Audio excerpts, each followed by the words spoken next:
1994 के हॉलनेस प्रोग्राम के इस अंश में सदगुरु समझा रहे हैं कि पुरानी बातों का अस्तित्व तभी होता है जब हम मन के माध्यम से काम करते हैं, वरना इस विशाल अस्तित्व में हर चीज हमेशा नई और ताजी है।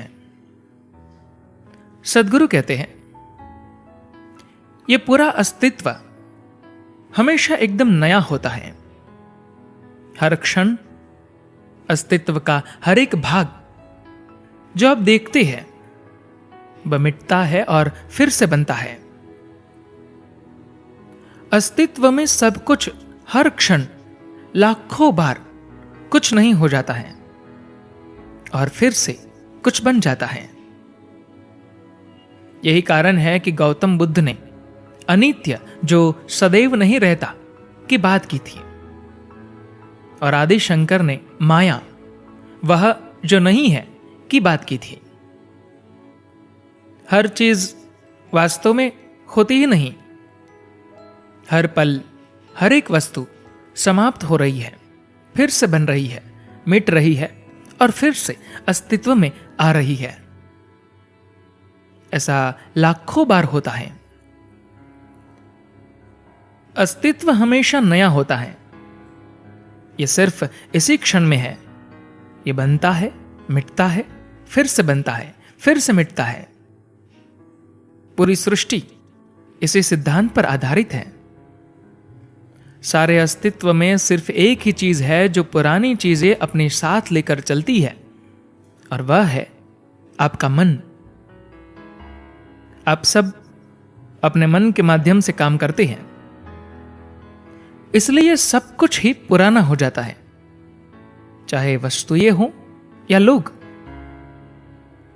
अगर आप हर चीज को वैसी ही देखें जैसी वह है तो वह हर समय ताजी ही है, नई ही है।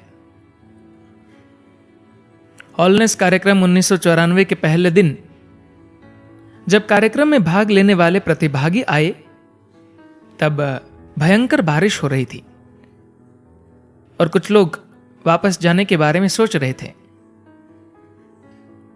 उन लोगों ने शायद वैसी बारिश का पहले कभी सामना नहीं किया था। जब बारिश हो रही होती है तब बहुत से लोग अपने घरों से बाहर ही नहीं निकलते। इसके अलावा आप शहरों में जैसी बारिश का अनुभव करते हैं और गांव में जैसी बारिश का अनुभव करते हैं वे बेहद अलग है। बाहर आपको सब कुछ अपने ज्यादा करीब लगता है, चाहे गर्जना मिलो दूर हो रही है।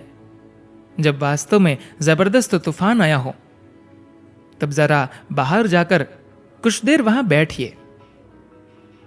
इसके लिए आप में काफी सहन शक्ति और व्यावहारिक बुद्धि होनी चाहिए। अधिकतर लोग बहुत ज्यादा डर जाएंगे। जब जोरदार तूफान आता है तो वे अपने आप को कंबल में लपेट लेते हैं, जैसे कि वह कंबल बिजली को आपके ऊपर गिरने से रोक लेगा। अगर बिजली को आप पर गिरना है तो वह गिरेगी ही, कोई कंबल से उसे रोक नहीं सकेगा। आपको उसके लिए अपने घर में बंकर बनाना होगा। उस गरजते बरसते तूफान ने शायद लोगों को निराश कर दिया था। जो भी हो, अगले दिन वे सिर झुकाकर चल रहे थे। बहुत कम लोग पहाड़ों की तरफ देख पा रहे थे। 2-3 दिनों के बाद वे थोड़े प्रसन्न हुए और सुबह वे पहाड़ों को देखकर उनकी प्रशंसा कर रहे थे कि वे पहाड़ कितने सुंदर हैं। लगभग 10 दिनों के बाद उन्होंने पहाड़ों की तरफ देखना बंद कर दिया, क्योंकि पहाड़ तो हमेशा वहीं थे। तो उनकी अनुभूति में वे अब पुराने हो गए थे। ऐसे बहुत सारे लोग यहां पर हैं जिन्होंने पहाड़ों की तरफ कभी देखा ही नहीं, या देखा भी है तो बहुत ही साधारण रूप से। पहाड़ वे तो हमेशा यही हैं, उनमें ऐसा देखने जैसा क्या है? उनके लिए वे पहाड़ पुराने हो गए हैं।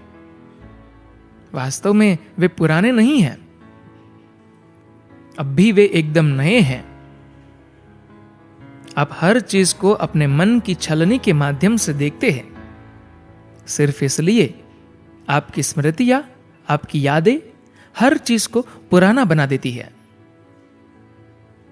यह जीवन का अभिशाप है। वह जो एडम और ईव ने खाया था, वह ज्ञान का ही फल था। तब तक उनके लिए सब कुछ अद्भुत था, नया था, ताजा था। लेकिन जैसे ही उन्होंने वह सेब खाया, उनके लिए दुनिया पुरानी हो गई। जब तक आपको दुनिया पुरानी लगेगी, इच्छाएं आपको दौड़ाती रहेंगी। एक पागल की तरह आप बस नई चीजें खोजते रहेंगे। ये बात कुछ जैन लोगों की है। वे नदी की एक तरफ रहते थे, दूसरी ओर एक गांव था।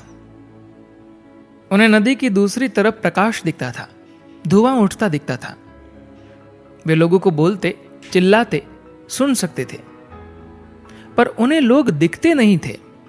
उन्हें जीवन का आभास होता था, पर वे देख नहीं पाते थे कि उधर वाकई में क्या था। वे लोग नदी की एक तरफ ऐसे ही कई दशकों तक रहते रहे, पर उन्हें कभी ऐसा नहीं लगा कि नदी के उस पार जाकर देखे कि वहां रहता कौन है, वहां क्या होता है।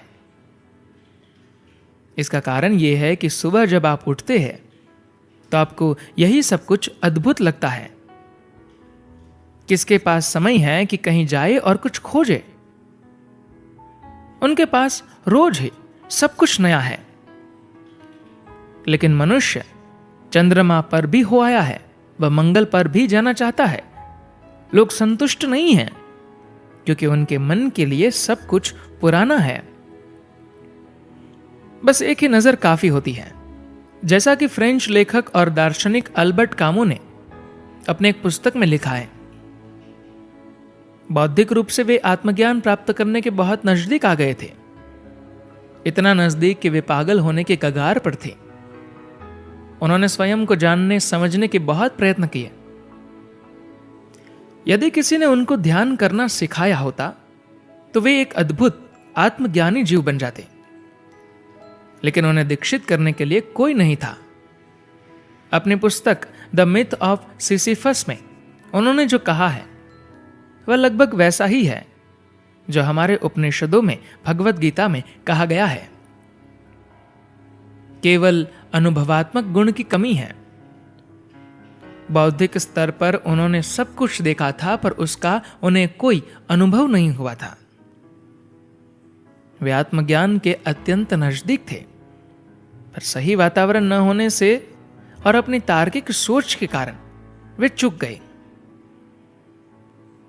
इस पुस्तक में उन्होंने कहा है कि यदि आप अपनी आंखें खोले और सही ढंग से जीवन को कुछ देर तक वैसा ही देखें जैसा वह है, तो फिर चाहे सारी जिंदगी आपको किसी कैद खाने में बंद रखा जाए, आप चाहे सारी जिंदगी आंखें न भी खोले, तब भी ये एकदम सही रहेगा, कोई फर्क नहीं पड़ेगा। ये उनकी अनुभूति थी, वे इस तरह से महसूस कर रहे थे, और यह सत्य है। आप अगर अस्तित्व पर एक भी बार भी नजर डालते हैं तो यह पर्याप्त है। उसके पास आपको देने के लिए बहुत कुछ है।